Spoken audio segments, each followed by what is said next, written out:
जनाब, मैं आपका होस्ट राय हारून।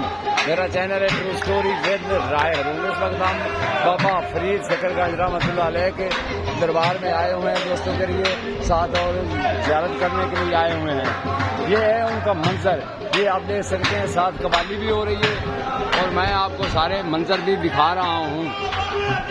ये कवाली हो रही है, यहाँ कवाली का मंजर भी आपको दिखाते हैं। ये मस्जिद है साथ वाली, ये मस्जिद का भी मंजर आपको दिखाते हैं और ये कवाली हो रही है, कवाली का भी मंजर आपको दिखाते हैं इंशाअल्लाह ताला।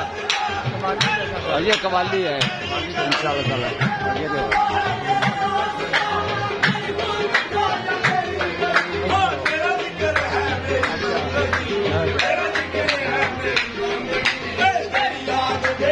जनाब कवाली हो रही है, ये कवाली हो रही है। बाबा फरीद शकरगंज रहमतुल्लाह अलैह के दरबार में कवाली हो रही है जनाब। ये मंजर आप देख सकते हैं। अगर ये सब मंजर आपको पसंद आए तो मेरे चैनल को जरूर लाइक करें। True story with Rai Haroon like करें और बेल आइकॉन को